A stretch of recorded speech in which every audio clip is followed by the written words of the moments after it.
What is going on, everybody? And in this video, we are giving you a state of the market in stock picks for May 25th, 2020. So if that sounds like something you're interested in, consider subscribing, as I do provide daily and weekly updates to get you prepared for the day and the week ahead in this glorious market.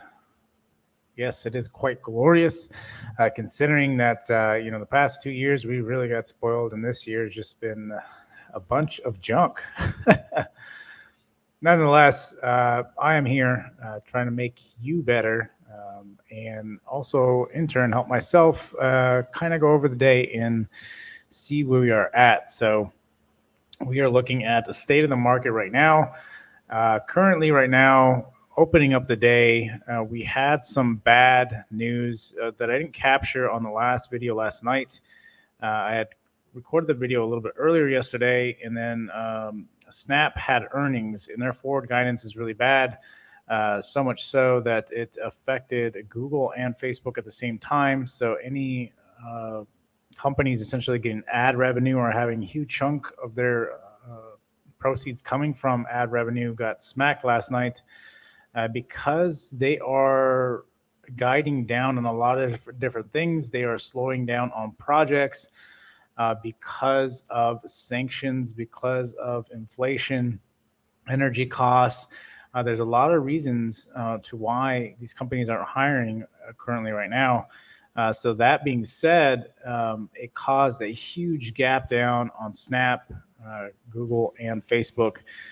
Even more so today, they kept selling off really heavy, but the general market held pretty well, and that primarily being because of the banks.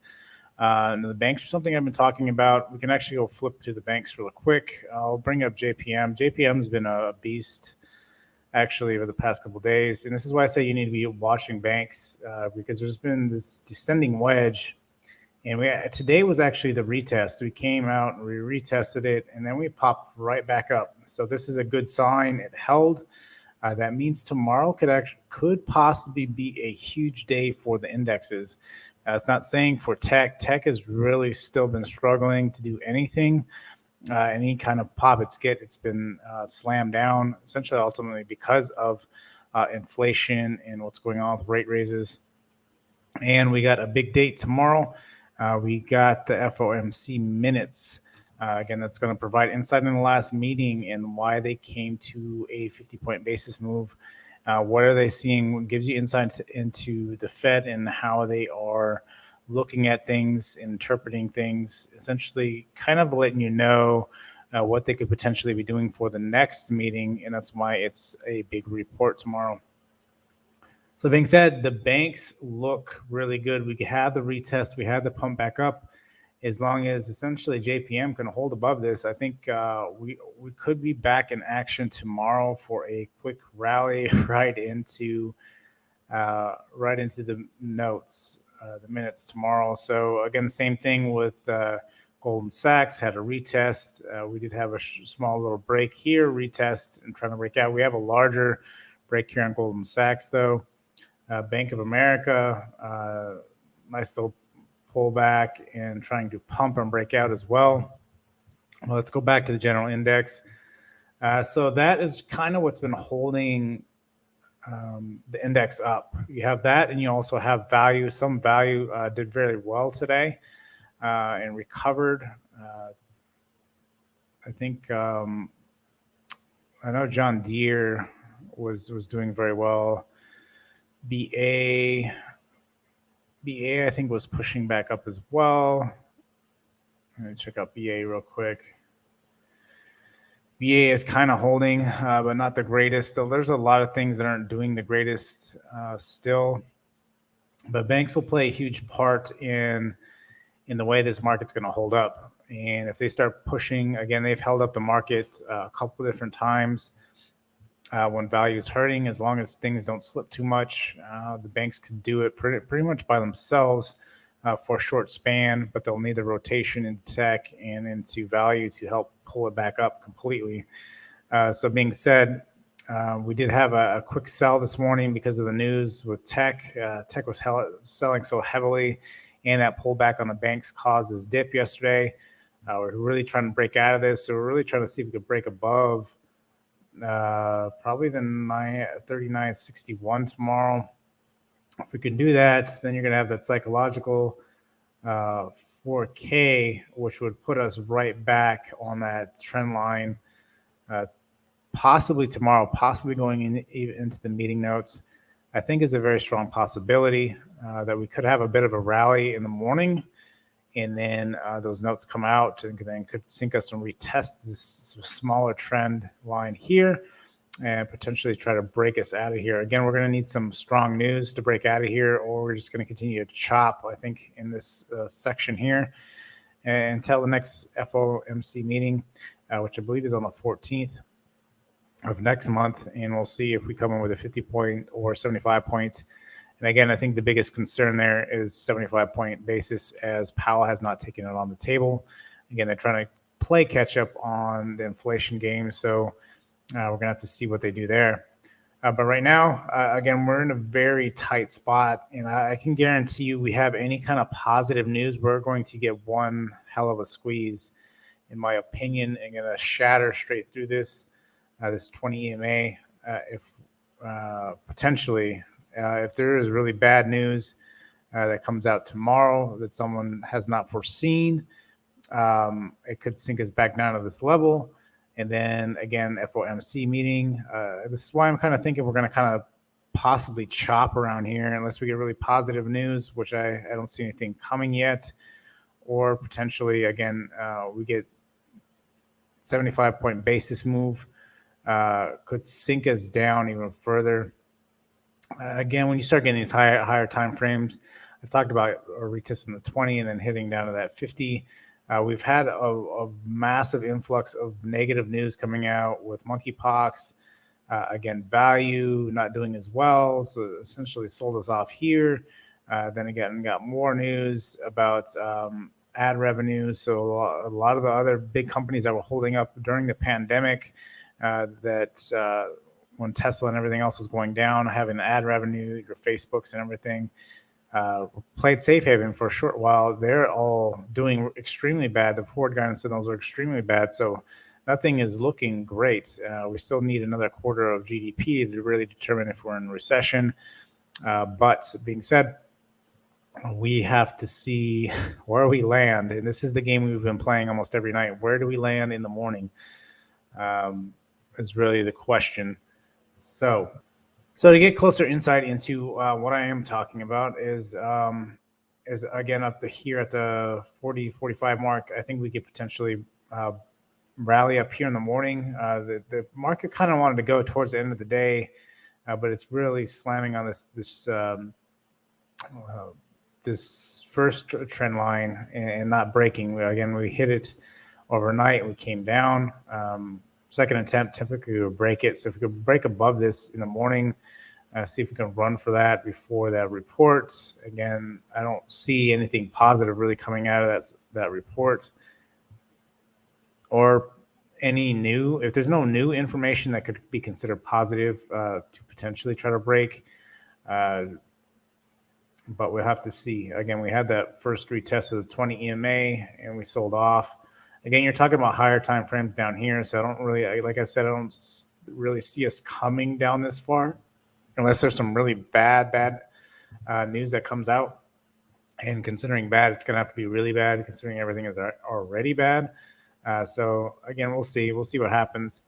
Again, that news today flushed us, but again, it's holding, and so that's it's one positive you can see. Again, the banks are holding us up. So, and then Bitcoin, again, still holding well.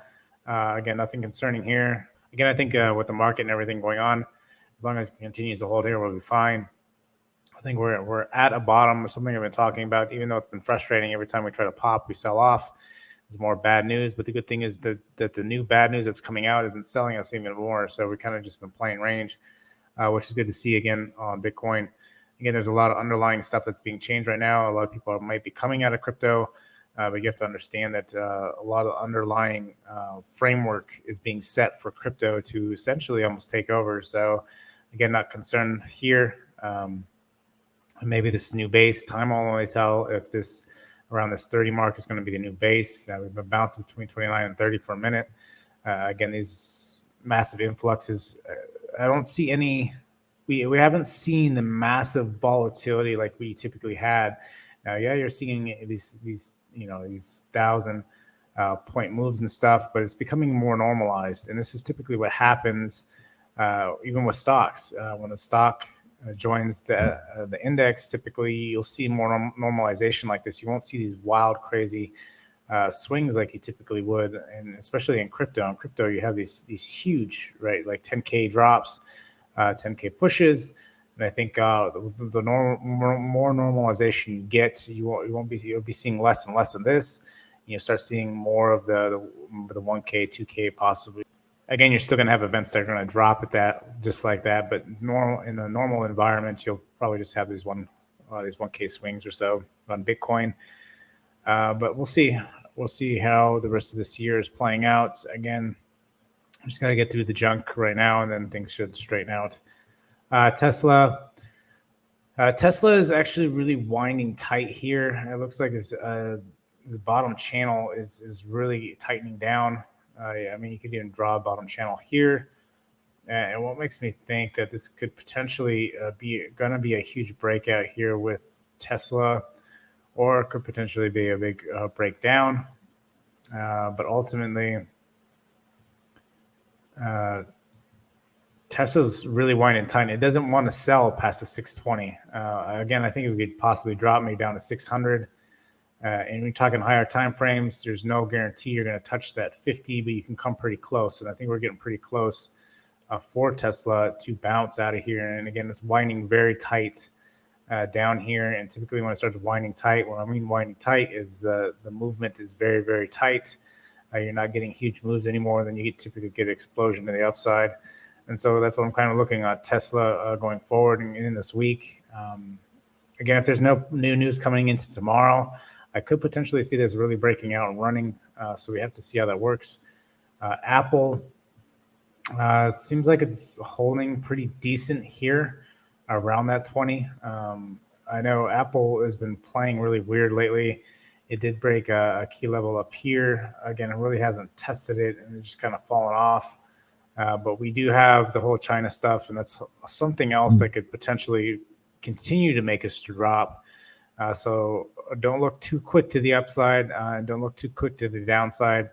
Any positive news, I think, would drive this further up than we would further down. So Google looks junk like everything else on the map. But again, if we do if this thing does start pushing up, it does have a huge gap here, almost 100 points from this point. It did sell almost 200 points today.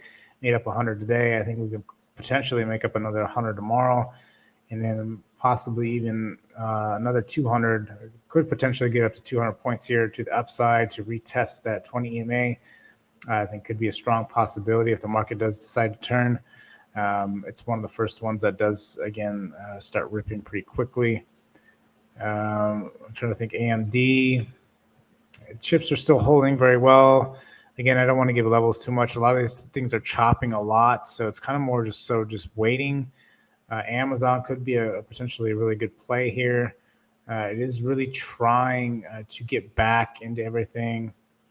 Again, the 20, these ones you could potentially look at the 20. So you're looking at 2340. That's a huge move. That's 240 points potential if this thing really starts to push up. Although I don't like the break, because this, looking here on the daily, it almost looks like a break and a retest here to a 2120 for potentially even more of a sell-off. You really have to, this could potentially start sliding even potentially more for another 100 points on the general index. I've been talking about that. This area is just going to be very nasty in the way everything is, and we're getting more and more bad news. Continue to sell us, but as long as we continue to hold, I think we'll be okay. Nonetheless, we're getting towards a bottom, I believe, but we'll see. Even though with everything bad coming on, all we need is one solid good event, and then this thing could potentially start reversing. Again, another big one I've been kind of watching, cost coming into Thursday. This could potentially run back up to 461, so we could get a nice pop tomorrow. Something I do want to watch. Again, there's a lot of premium built into this. You need to be very careful, especially if the market starts selling off, or you're going to be really hosed with that premium that's going on. But I want to see where this ends up. If we do potentially retest the 484 before Thursday, I think if we can get a really good rally. If there's no news coming into tomorrow from that report, I think we could possibly rally. Could potentially make a huge gap run up here going into earnings, and then we'll see how earnings does. Again, Target and Walmart did horribly bad, so we have to see if it's the same for cost. And if it is for cost, if cost takes a major hit, then you can expect Target and Walmart and all those to take another massive hit down and could potentially start selling again. So just remember, every pop that comes up, there's a huge, a high potential that it's going to come back down. So you need to be very careful in thinking it's a reversal. You're going to need a multi-day runner to really start seeing if there is a potential for a reversal, and there has to be positive sentiments within that run. Just hopium. Hopium does help and could potentially give us a couple of days of run, but you have to be certain that there is a lot more negative that can bring it back down. So that being said, I'm gonna go ahead and end it there. If you watch all this way, I appreciate you. Go ahead and drop a like button. Until next time, I'll see you guys later.